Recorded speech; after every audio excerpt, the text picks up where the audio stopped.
Hey guys, my name is Joseph Lopez, and in this video, I'm going to be talking through my approach to playing worship keys when it comes to the song Living Hope.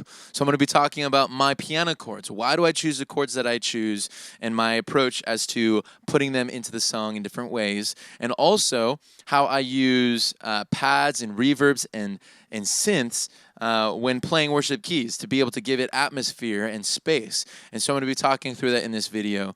Along with this video, we have a chord chart for Living Hope that we've typed up. So if you need that chord chart, go ahead and look in the description box below. Download that chord chart and we'll work through it together. All right, let's jump right into our video. So when talking through the song Living Hope, this song is a more mellow song. It's got a nice slow feel to it, which is really cool. And in this song, there's a lot of room for space. So this is a great song to use and to practice when just playing normal piano in your house, in your living room, in your bedroom, or also when you're trying to also bring in the pads and the synths and reverbs for your playing. So really quick, let's talk through my choice of piano chords. If you haven't seen my method for practicing piano, I would recommend you watch that video because I'll be talking through those chords in this video. So there's going to be a link right in the video, right up here. So go ahead and click on that, watch that through, and get to know the way that I approach playing the chords that I do. Okay, awesome. So now you already know the chords that I would use. You already know the inversions. You know how I use those inversions. And now I'm going to talk about how I would actually play on Sunday morning, how I would actually play in my living room just to sing and worship. These are the ways that I would play the piano. So if you already watched that video of my approach for practicing and also the different levels, there's another video of different levels of beginner, intermediate, and expert. I'm going to be using a lot of the beginners chords in this video as well as how I would play any other time. And one of the reasons for that is because it is very simple. You don't want to get in the habit of playing very complex chords and just timing in all of the chords that you're doing because it's going to sound very busy and very distracting for the worship context, right? I could, if I wanted to, just play, there's no piano, there's the piano, right, where, like, say we're starting the intro, right?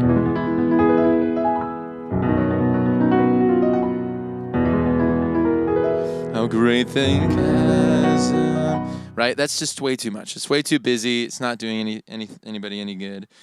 So one thing that I would do is let's take it super basic.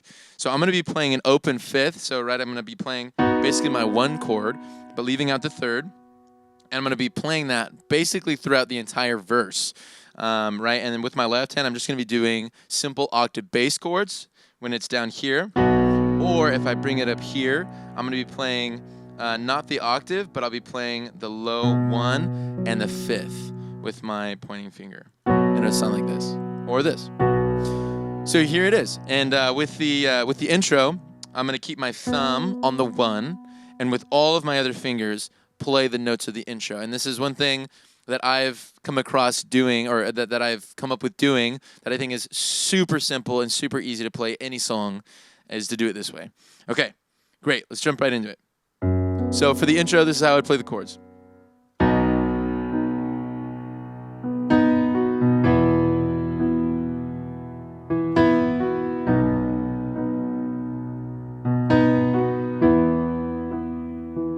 How great. Now the verse chasm. So notice I'm just playing it open, and it's a F sharp suspended to an E to a G sharp minor, back to an F sharp suspended. And notice this is all I'm doing. And this is, again, very, very simple. And that's it. So that's the first approach, is making my piano chords super, super simple. The second thing that I would do with my piano chords is play with a bunch of dynamics. So that's something that when you play by ear, you recognize that you're not just playing the chords, right? You're not just playing a B, a D sharp, an F sharp, maybe, right? Maybe an A sharp, right? All you're doing in this is not playing the chords, is you want to sing the music that you're playing. You want it to have emotion and and character behind it, right? Like if I said the word stop, right? You can say the word stop in 20 different ways, right? And the way that you say stop gives it a human element, right? I can just have Siri say, hey, please stop. Or I can say, right, like, stop, right? Or I can be like, stop, right? So many different ways of saying it make it sound and make it feel human. You have that connection to it. And let that same thing take place in your music, where you're not just playing a B, right? Just like how Siri would play it, but you're playing it and you're speaking through your chord. So the way to do that is the way that I approach it is I just kind of hit the 1, right? So I hit the beginning of that measure, 1, 2, 3. I hit it pretty hard, and the other ones I soften up on it, and that really draws in the listeners, right? So it'll sound like this. And then maybe that accent going into the 1. Hear that? But you hear how soft those are, and it gives it so much space. And then you might be thinking, that sounds kind of empty, Joseph. We need to get some more space in there.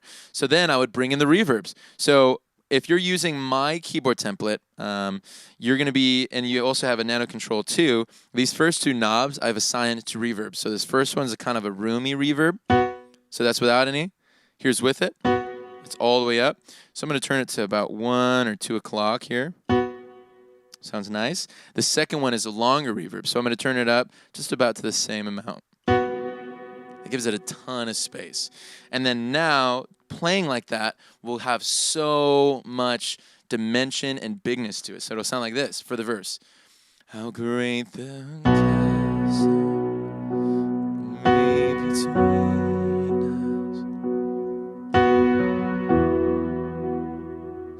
us. It's beautiful, right? So good. And this right here, when I'm playing it, and I'm leading worship as well, I don't even need to think about what my hands are doing, right? All I'm doing is I'm feeling these chords, and I'm playing it super simply. And while my left hand is playing the numbers there, to the, whatever, I want to play the 1 over 3, but it goes to the 1, 6, to the 5, right? It's super easy to remember. It's super simple, right? 1 to the 5, to the 4, to the 5, to the 1, to the 5, back to the 1, right? And when you're playing like that, there is so much simplicity to it that I will have no difficulty putting in dynamic and no difficulty singing and worshiping and leading my church, right? And so for the people that are just playing, they're not leading worship, this is even better for you because it sounds great, it feels great, but then you can connect with the worship. You can lead by the way that you're just singing in the backstage or wherever you are, just playing your piano. It gives so much room for you to focus on all the other things instead of all the complex chords, right, or inversions or whatever you're doing. So that's my first approach. So now bringing in a lot more of the pads and the synths. When I'm using pad, I'm going to be using it in a very tasteful way. So I'm not going to bring it in for it to be heard, right? I'm not going to make it so where like I'm turning up pad 1 here, pad 2, and the modulation. So the modulation basically opens up the filter, makes it sound brighter and more aggressive. I don't want it to sound like when I'm playing the first verse like this. Ready? How great the... Let's soften that up. Let's make it sound nice and warm. You barely even want it heard in the mix there, right? Oh, that's beautiful. So I barely have pad 1. And pad 1 is up all the way in this case. And that sounds beautiful. You wouldn't even really tell it's there unless you're really listening for it, right? So then one cool way to use that, and when I'm starting off the song, I'm going to hit my chord. And when you hit the chord, it engages the computer. So it tells the computer, hey, play whatever chord you played, play those notes, and now the sounds are all playing, but you have the faders down. So if I turn up the pad, it's currently playing the chord that you just sustained. So I will hit the chord, hold down my sustain pedal, let go of the chord, and then I'll pray along or whatever's happening in that part of the service, slowly fade in my first pad, and then I'll fade in my piano, which at this point has already faded out its sound, so you don't hear anything. And then now I'll play my intro.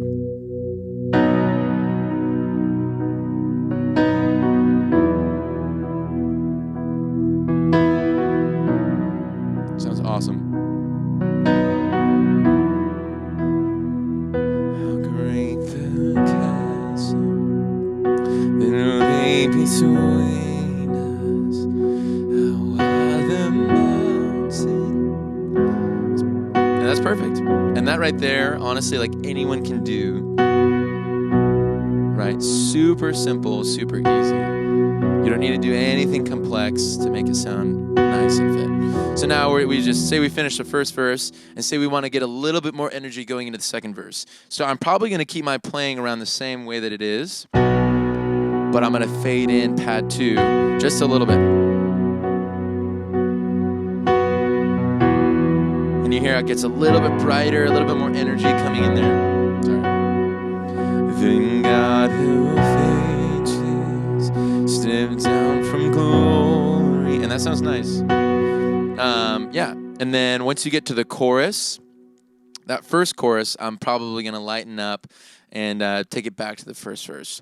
But then once we get to a build or something, one of the biggest things that you can do using the pads and using the synths is you're utilizing the transitions. That is huge. You're swelling into a section or you're swelling out of a section. So say we're going into a big chorus, the way that I would play it is I would slowly fade in all the sounds there. So I have pad 1, pad 2, right? So pad 1's the only one that you hear up.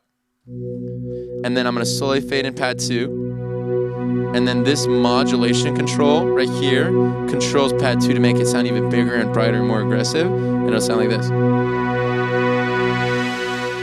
And that's where you can take your congregation and the sound into the chorus to make it sound big and full. So you're going to sound like this. So say, 'Cause Jesus, yours is the victory. Whoa,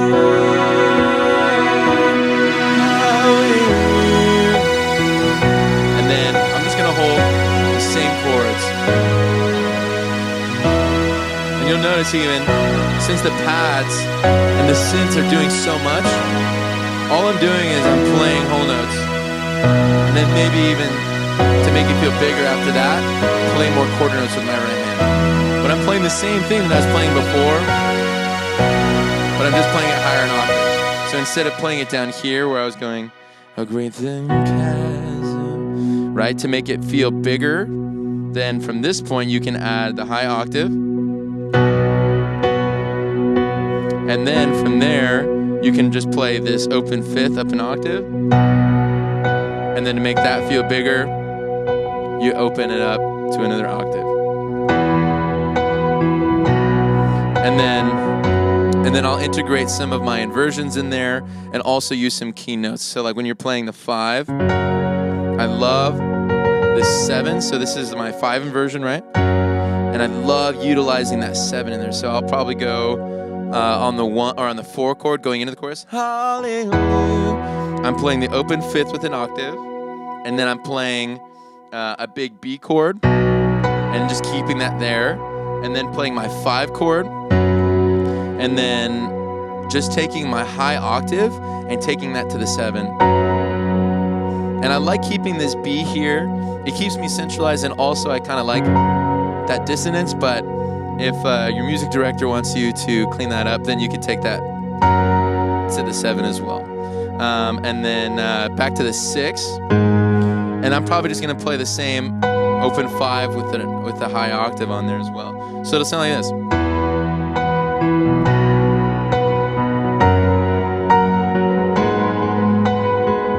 And that, you'll notice, sounds much better than this.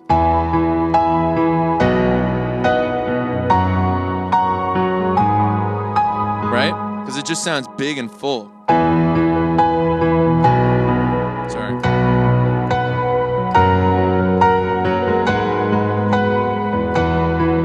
And then, to get even bigger from there, I'll probably bring in some octaves.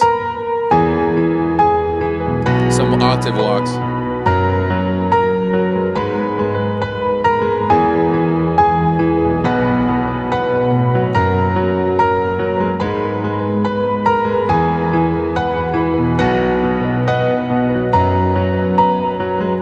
And you can have a ton of space with that. So now I've already explained kind of my approaches to certain things. Now let's just play the song. So I'm going to bring on my headphones. I'm going to turn on the click. I've got our Dr. Beat running here, and we're just going to play through the song. Let's do it. All right, I got my headphones on. We're ready to sing this song. Let's bring in the click. Love that click. I'm probably going to fade this out some part into the song, but just for me to track it along. And also going to have some other instruments so you can hear what the piano sounds like with the other instruments, my style of playing with the other instruments, just to make it nice. Here we go. So I'm going to turn off all my faders. It's all gone. And then I'm going to play my B chord and fade in my B pad. Or, yeah, just fade in my first pad here.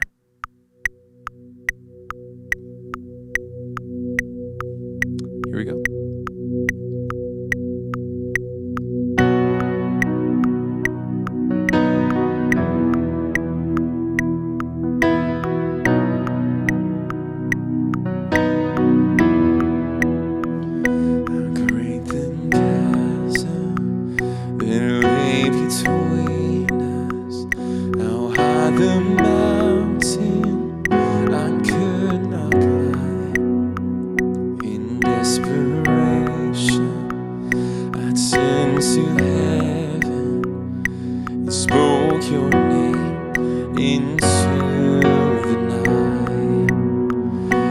Through the darkness, your loving kindness tore through the shadows of my soul. The work is finished, the end is written. Jesus Christ, my living hope.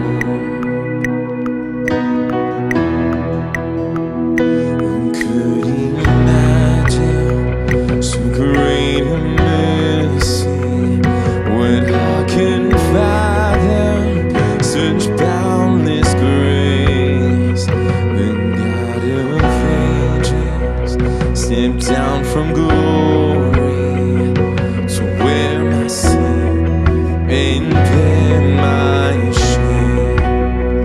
The cross has spoken, I am forgiven.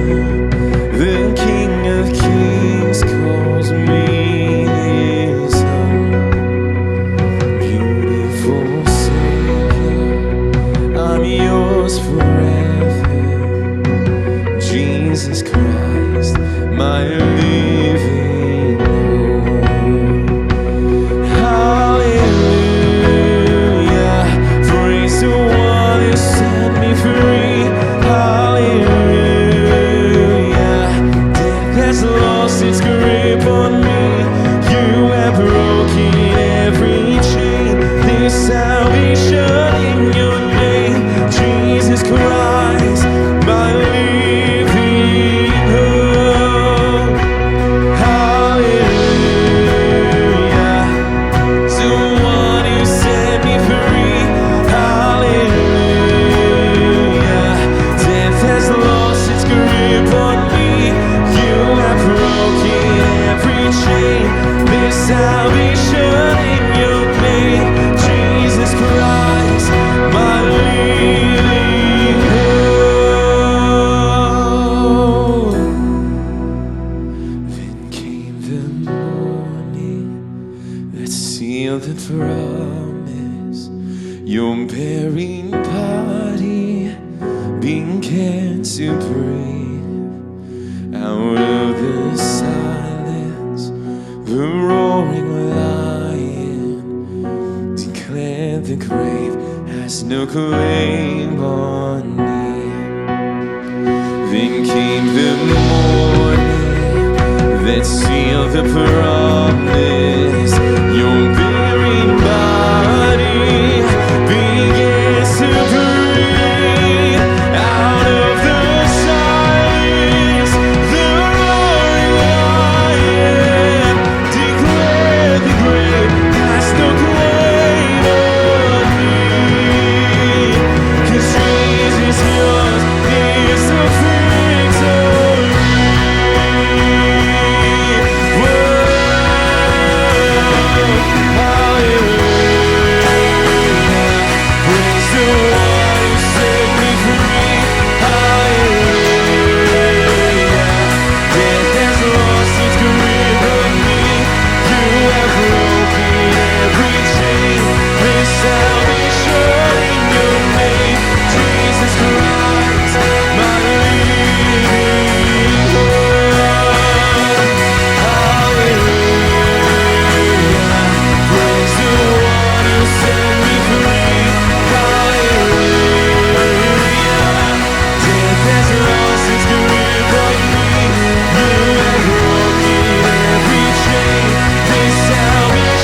That's it, guys. So when you're approaching playing piano and you're doing this with your worship team and you're making it all sound nice and full, using simple chords, using dynamics, using swells to transition in and out of sections, keeping it simple and just playing it worshipfully is everything. And you notice I messed up a couple of times there, but I was able to keep my eyes up. I was able to look at my lyric sheet here. I wasn't thinking necessarily about what I was playing. I was just worshiping the Lord. And so that's something that the more that you practice, the more that you play worship music, the more that you practice in this way, I hope that you can continue to focus on the Lord in your music, right? Focus on the congregation that you're serving and just play the simplicity in the music and make it sing. So I really hope this video was helpful for you guys. I hope that as you practice and as you use this, if you even have questions about my keyboard template here, I can send it to you. This is all my stock sounds. So all you need to do is buy MainStage, buy this Nano controller, use a USB cable to connect it all, hook it up to your PA system, and you're there. You've got a great sounding worship piano setup. But let me know if you have any questions about that. I hope this video is helpful. Let me know down in the comment section below. Is there any questions you still have about worship piano? What did I do? How did I approach it? Let me know if this was helpful or not. And if you have any other questions about any of the instruments that you might have heard in this video, let me know. And I hope that we can continue to make great music that honors the Lord Christ. And as always, let's live like today was our last for the Lord. And let's bring all praise to King Jesus. Thank you so much for joining me in this video. I hope it was helpful for you, and I hope you have a wonderful day.